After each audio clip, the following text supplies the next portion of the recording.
And so I'll tell you, team, like, NSA has said go forth and, prosper, but they've had some pretty big caveats. If any of you have never seen this in like NSA's guidance, I won't read it all to you, but my favorite is like, yo, a lot of people still are unwilling to spend the resources. So keep in mind that's a huge potential challenge. They also warn, like, if you're not going to get complete buy-in, users, or if users are able to circumvent. And by the way, I don't think auto elevate is a form of circumvention, depending on the way it's implemented. And I just want to shine the kind of their last sentence. It just says, like, even basic or intermediate capabilities are kind of, when they're integrated, you got to keep that sucker up and alive. Is anybody struggling at all, with keeping it alive? I mean, I've heard quite well that once you get past like most of these solutions, Chris, what's the large one we see in Australia of the application? Is it, it's Essentially.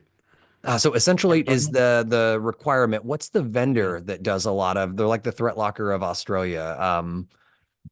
Air, thank you. Airlock Digital. I appreciate the Oh, there it is. chat. Yeah. Ramon, you nailed it first, and Jordan, you saved me. Yeah, Airlock. We see quite a bit of those. And generally we hear that like once you get a lot of the baselining done, yeah, there's some knobs and there's some stuff. And don't get me wrong, I've seen some pretty nasty regressions on accident, but we've been a little bit worried about this. Like to be able to keep this up, like if you hinder somebody's productivity, they get spicy quick. I Hmm. think I saw the other day, maybe an S1 Reddit thread that some folks were really angry.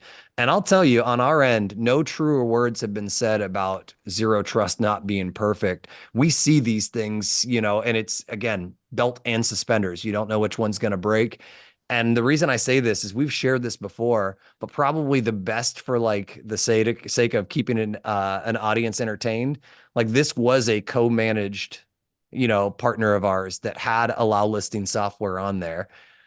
They brought us, came on board and look at this threat actor, right? Anybody take a look what they're doing? Some basic enumeration, looking for these CAD drawings. I'll tell you the blanked out word here is not a customer name. It's a very important word. I won't explore, I'll share it here in a second. I don't want to give the big reveal. And this threat actor here that's in an environment, notice everything using built-in admin tools, using Xcopy, even the exfil, based on what we could tell, it looked like it was going to try to use a OneDrive situation. Thankfully, we didn't get to that level, but the copying, moving everything over into this drawings folder, obviously you can imagine it gets zipped up and gets exfiltrated out. Anybody want to guess what type of e-drawings these were? Right, looking. And Chris, appreciate your question. Well, I'm going to answer that question about CIS benchmarks in just a second. E-girl. Planes, networks, e-girls. They were e-girl. Yeah, no, sadly, these were a missile system that all of you would recognize the name.